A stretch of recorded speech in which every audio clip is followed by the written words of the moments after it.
In this guide, we'll go over all of the actions the Conjurer and White Mage learns from level 1 to 50 in order. We'll go over how each action is meant to be used and, when applicable, the recommended way to use it. Stone is your starting spell, or GCD. It functions as your filler spell that you default to casting when you have nothing more important to do, like healing. Incorporating attacking in group combat is a core part of healing in Final Fantasy XIV, so it is better to practice finding time to do so as early as possible. It is, however, always more important to keep your group alive than being greedy with damage. While it may be a bit early for advanced mechanics, a crucial skill to master for White Mages especially is the advanced mechanic known as slide casting. When using actions in Final Fantasy XIV, instant actions like spells with no cast time or abilities, which we will touch on later, incur an animation lock where you are unable to do any other action except moving. This animation lock takes half a second plus your latency. A good rule of thumb is 0.625 seconds, which is about a quarter of the global cooldown. When casting spells with a cast time, this animation lock occurs during the last part of the cast itself, so for the last half a second or so of your cast, you are unable to perform other actions except movement. The reason for this interaction is that the game server has already decided that your spell succeeded at this point, so it does not require you to cast any further. The reason it is called slide casting is because if you attempt to move during this time, it will not stop your casting animation, which makes it look like you are in fact sliding rather than running. Due to the fact that White Mage is the least mobile healer job in the game, these half-second steps of movement can be crucial to be capable of doing the moving you need while not completely stopping your attack. If you want to learn more about global cooldowns, abilities, and things such as slide casting, see the video in the top right corner. At level 2, you learn the spell Cure, which works as your efficient healing spell. This means that when you start getting access to other healing spells, Cure becomes the spell you use when you don't have mana for anything else and are just desperately trying to hold on. It can also be used if you know you need to top someone's health bar up, but you also know that using a more potent heal would be excessive. At level 4, you learn the spell Arrow, which is an instant attack that applies a damage over time effect, or DOT for short. The total damage of Arrow is 50 potency plus 180 potency over 18 seconds, so it is better than Stone in terms of damage if the enemy survives at least 9 seconds of the dot. In most cases, you want to apply Arrow and reapply it to always have the dot ticking on your targets throughout a fight. In a multi-target fight, you can benefit from applying Arrow to multiple enemies, one at a time. At level 8, you learn the spell Repose. This spell puts an enemy to sleep for a while or until it takes damage. It is an extremely niche spell and you may likely never ever need to use it. In the event that you do feel that there is an overwhelming amount of enemies in a dungeon, you can put one out of commission for a good while by using this spell though. At level 10, you learn the spell Medica. This is your default area of effect, or AoE for short, healing spell. You need to do healing to at least 4 players for it to be more mana efficient than Cure. But if you heal just 2 players, it is more potent than Cure. You also learn the spell Isuna. Isuna removes a single removable negative effect, commonly called a debuff, from a single target. You can tell that a debuff is removable with Isuna by the bright bluish white line over the debuff icon. Some debuffs are more important to remove than others. For instance, removing a slowing effect, either movement or attack speed, is likely to assist your group much more than spending that time casting Stone. Paralyze is especially important to remove, as the random stuns from it can be lethal or especially problematic for mages, including yourself. Sometimes dots can be removed too, and sometimes they can be dangerous, and other times they are so weak that it isn't even worth the effort of removing them. You can only tell from the damage the affected player ends up taking, and then keeping it in mind for the future. This is worth learning as you learn healing too. At level 12, you learn the spell Raise. This is your resurrection spell that brings a dead player back to life. Be aware that it costs a lot of mana and takes ages to cast. When a player is resurrected this way, they lose some of their primary attribute, like strength, for a while, resulting in doing less damage. This is a minor issue though. More importantly, when a player is resurrected, they are completely impervious to damage and negative effects for 5 seconds unless they do anything other than movement. Using sprint also removes this effect. We'll get back to the long cast time issue in a bit. At level 15, you learn the ability or oGCD Fluid Aura. This action prevents an enemy from moving for a few seconds, but this effect may break if the enemy is hit.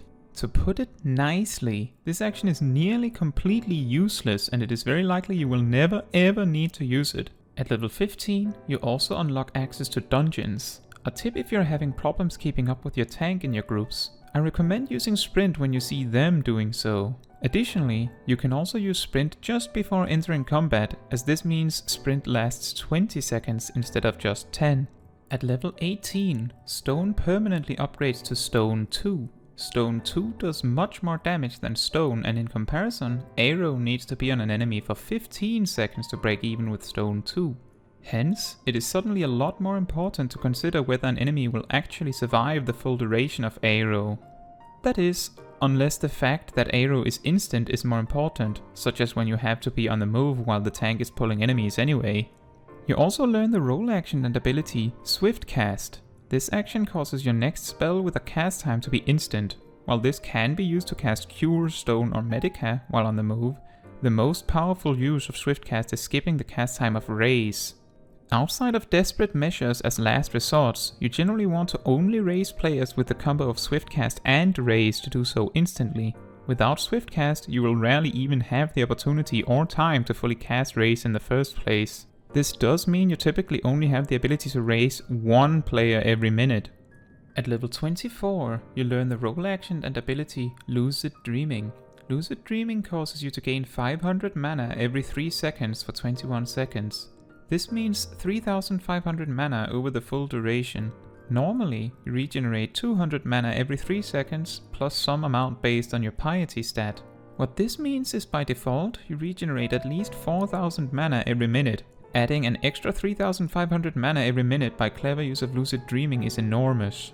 A healthy time to use Lucid Dreaming is when you have 7500 mana or less. As long as you keep casting spells, this usually won't cause you to waste any of the mana gained. At level 30, you learn the spell Cure 2.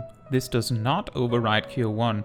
Cure 2 is significantly more potent than Cure 1, but also costs significantly more mana. Even so, Cure 2 should be your default healing spell, unless you know for certain Cure 1 is more than enough. The fact that Cure 2 costs more mana usually won't cause you any issues as long as you use Lucid Dreaming cleverly.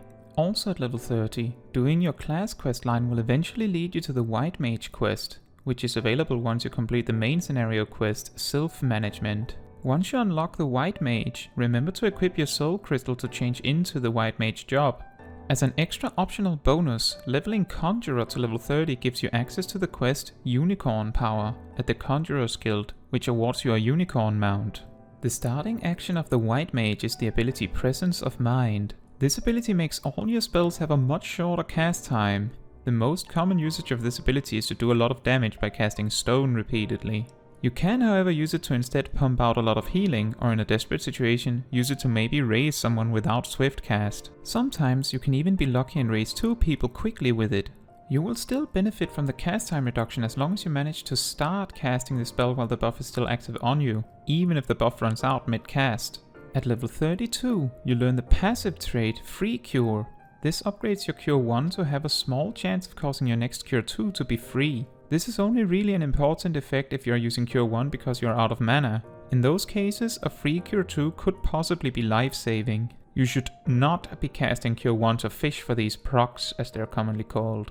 At level 35, you learn the spell Regen. Regen heals for 1200 potency over a duration of 18 seconds. This is, aside from big cooldowns later on, your most powerful heal in terms of single target potency. It is simultaneously also your most efficient single target heal, beating Cure 1 easily. You would in most situations want to have Regen active on your tank as much as possible. At level 40, you learn the spell Cure 3. Again, this is not an upgrade of neither Cure 1 nor Cure 2. In fact, it is an AoE healing spell. An important fact about Cure 3 is that, unlike Medica, which is an AoE centered on you, Cure 3 is an AoE centered on your target, and the area of effect is not that large. If you can manage to hit all the targets you plan to, Cure 3 is both more powerful and more mana efficient than Medica, beating it by about 22% in terms of healing potency per mana point. I would not recommend you use Cure 3 much, as it is very difficult to line players up in a group for it to work well unless you plan it beforehand. At level 44, you learn the role action and ability Surecast. This ability makes you immune to most knockbacks, but also makes you immune to interruption as a result of damage. What this means is that sometimes when you are hit with a particularly powerful attack, your spell is stopped. This cannot happen when Surecast is active. At level 45 you learn the spell Holy. Holy is your AoE attack spell. It is more powerful than Stone 2 on 2 targets, and in fact is also more powerful than Arrow on 2 targets. As an added bonus, Holy also stuns all enemies for 4 seconds. When you cast Holy repeatedly, you will be met with the diminishing returns of stuns. That is, repeatedly stunning an enemy will reduce the potency of subsequent stuns. Holy takes about a second to deliver its damage and stunning effect after finishing the cast, after which point it will stun for 4 seconds the first time, then 2 seconds, and then 1 second. These stuns can be chained perfectly without having to stop casting Holy for timing purposes. Keep in mind that Holy does cost more mana than Stone and Arrow, so watch your mana. At level 46, Arrow permanently upgrades to Arrow 2. Arrow 2 does 60 potency plus 360 potency over 18 seconds. The total of 420 potency means that Arrow 2 is better than Holy on 1 and 2 targets, and equal on 3 targets, assuming the target is alive for the full duration. At level 48, you learn the role action and ability Rescue. Rescue only works in combat and only if you and your target are both in combat, otherwise you will either be incapable of using it or the game will report that you missed. Rescue will, after about a second delay, drag your target to the location you were when you cast it. Knockback immunities like Surecast also makes players immune to Rescue. The delay before the action takes effect means that you may need to react early when you need to use it for it to be beneficial at all to your target. At level 50, you learn the spell Medica 2. Medica 2 is not an upgrade of Medica 1 either. While Medica 2 does less upfront healing than Medica 1, the healing over time effect healing for 500 potency over 15 seconds makes Medica 2 so powerful in fact that as long as at least 2 players gets most of the benefit of the heal, it is effectively more potent than all of your other healing spells, including regen. If you ever need AoE healing, you should always use Medica 2 first and only use Medica 1 or even Cure 3 if you need more AoE healing immediately while Medica 2's heal over time effect is still in effect. In most cases though, you will not need to cast more than just Medica 2, as you don't need to top up everyone's health bars instantaneously in most cases. Just be patient and let Medica 2 do its healing. Additionally, Regen and Medica 2 do indeed stack, so you can use both with no issue. You also learn the ability Benediction, which is the ultimate healing action.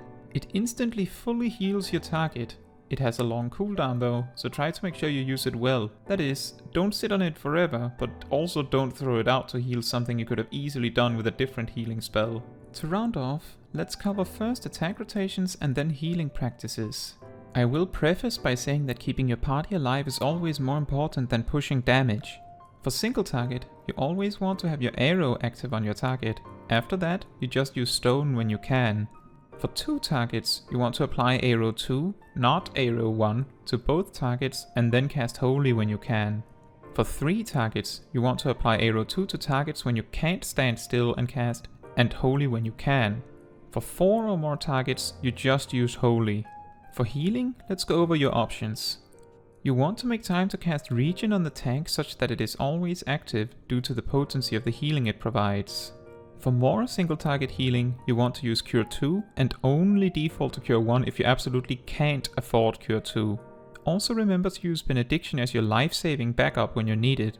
For AoE healing, keep in mind that you can apply Regen to multiple players one at a time if a damage dealer needs a lot of healing, but you also know they are not going to die if they don't receive immediate attention. If multiple players need healing at the same time, Medica 2 is always a good choice as it is your most potent and efficient heal in those scenarios. If you absolutely need to top off everyone for an upcoming hit, you can follow up with Medica 1 after Medica 2. When another player is dead, remember to use Swiftcast and then Raise to bring them back up. Make sure to heal them after they get back, such that they don't drop dead again immediately after. Use Asuna to remove dangerous or annoying debuffs when you see the bluish-white bar indicating a removable debuff. Remember to use Lucid Dreaming to keep your mana up. Presence of Mind is a powerful tool both for healing a lot of health quickly and also for dealing a lot of damage quickly. Use it for whichever purpose you prefer or require. Thank you for watching. If you have any questions or considerations, please leave a comment down below. Fun fact, healer jobs used to have to switch to a special stance called Cleric Stance for their attacks to do any meaningful damage. This stance also made their heals very weak however.